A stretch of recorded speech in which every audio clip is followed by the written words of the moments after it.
Hola, soy Javiera Guerrero y hoy veremos en la ayudantía de histología los epitelios de revestimiento y glandulares, cuyos temas más importantes a tratar son la estructuración, los componentes y características de cada uno de ellos.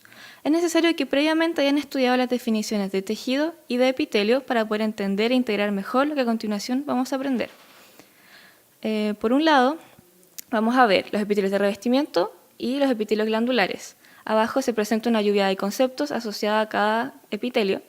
Como podemos ver, en el epitelio de revestimiento se asocia la lámina basal, la clasificación de estos epitelios y tipos de epitelio especiales como son el epitelio pseudoestratificado y el epitelio polimorfo o de transición. Por otro lado, en los epitelios glandulares se asocian a las glándulas exocrinas, adenómeros y excretómeros, y distintos criterios de clasificación para estos epitelios, como el número de células, ramificación, la forma del adenómero, el tipo y el mecanismo de secreción.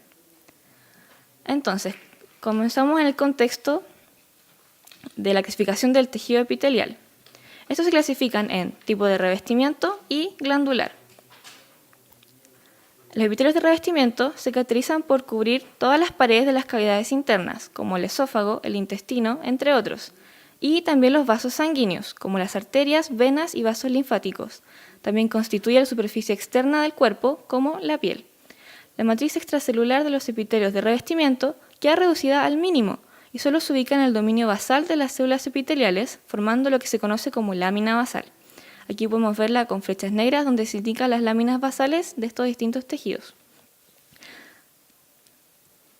Aquí tenemos un corte histológico de intestino grueso o colon, y lo que se ve es el epitelio de revestimiento del lumen del intestino, y la flecha negra indica las células del epitelio, que tienen una forma cilíndrica. La flecha azul, por otro lado, indica la lámina basal, que es la que separa el tejido del epitelio del tejido conectivo subyacente, que se ve con una flecha verde.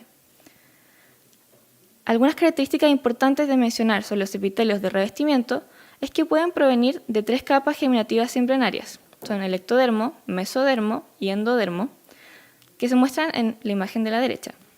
Además, tenemos que el tejido epitelial es avascular.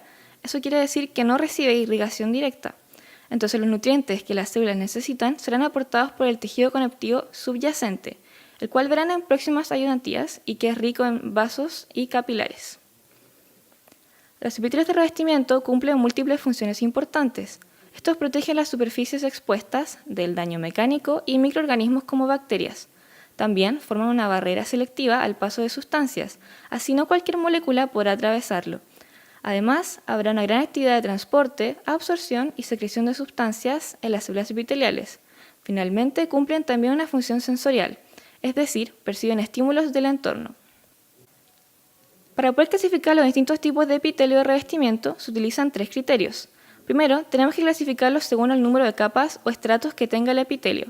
Estos pueden ser simples, si tienen una sola capa, o estratificados, si son varias capas de células. Cabe destacar que existe una clasificación que es pseudoestratificado, y son los epitelios que tienen una sola capa, pero que tienen apariencia de ser estratificado. Sin embargo, al estar todas las células en contacto con la lámina basal, no lo es. El segundo criterio es la forma de las células. En el caso de los estratificados, se usan las que se ubican más superficiales. Tenemos formas planas, cúbicas o cilíndricas principalmente.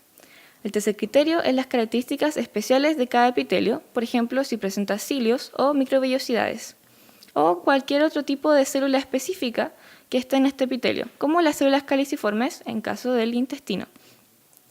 Y aquí se aprecia la imagen con los distintos tipos de epitelio y se destaca el pseudoestratificado, donde se puede observar la lámina basal, que tiene contacto con todas las células del epitelio, no así el estratificado, donde solo las células que están más basales tienen contacto con esta lámina. Hay una clasificación importante, que son los epitelios de transición.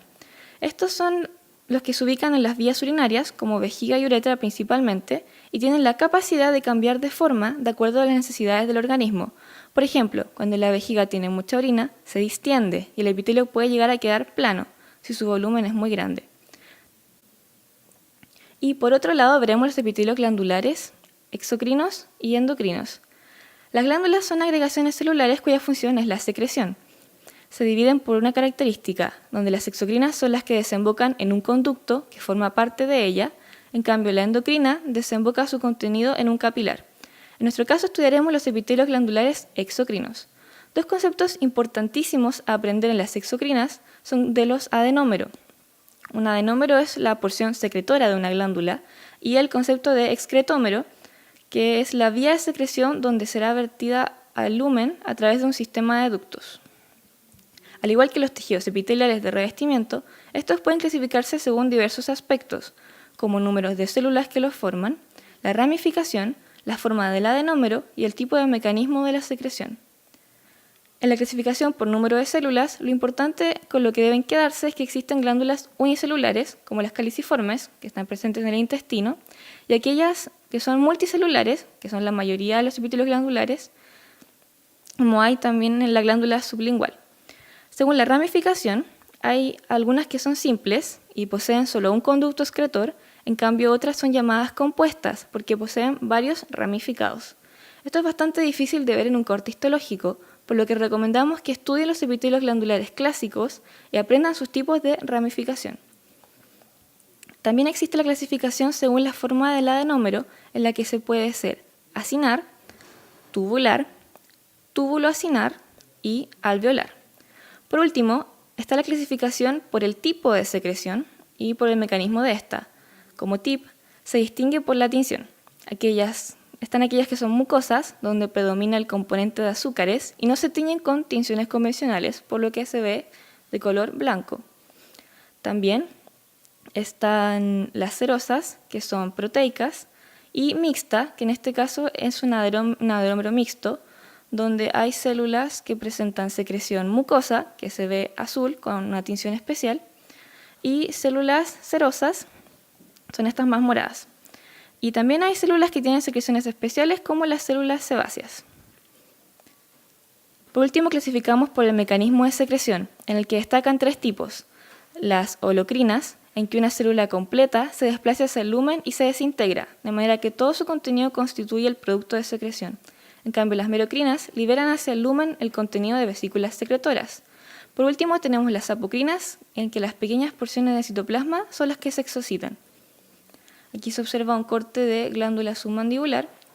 Por un lado están acinos de tipo seroso, que son estos más morados, acinos de tipo mixto, donde hay morado, y por otro lado vemos estas son más blancas, que son mucosas, y acinos mucosos, puramente mucosos.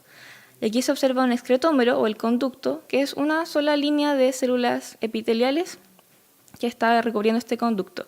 Si clasificamos el epitelio, este es un epitelio glandular, exocrino, acinar compuesto, de tipo secreción mixta, mucosa y serosa, con predominio seroso, seromucoso, modalidad de secreción merocrina. Esa parte deberán estudiarla y aprenderla por separado de las glándulas más clásicas. Entonces, vimos hoy que el epitelio de revestimiento presenta la lámina basal, que es por donde se nutre, ya que es avascular. Por otro lado, criterios de clasificación para este epitelio es según capas o estratos, que puede ser simple o estratificado. Y está este tipo de epitelio simple, que es el pseudoestratificado, que se reconoce porque todas las células están en contacto con la lámina basal. Según la forma de las células, se clasifican plano, cúbico, cilíndrico, y también el epitelio de transición o polimorfo, que cambia su forma según las necesidades de las células. Según las características especiales, también podemos decir que es un epitelio ciliado, con microvillosidades o con células caliciformes. Y por otro lado, los epitelios glandulares, hablamos específicamente de las glándulas exocrinas, que presentan un adenómero y un excretómero, donde es la porción secretora y la porción que es el conducto por el que se secreta. Y también criterios de clasificación distintos, como la forma del adenómero, acinar, tubular, alveolar, túbulo-acinar, según el número de células, unicelulares o multicelulares, clasificación según ramificación, pueden ser conducto ramificado o un conducto simple, y por el tipo y mecanismo de secreción, que es holocrina, merocrina y enapocrina en lo que respecta al mecanismo, y en tipo serosa, mucosa, sebácea y también mixta.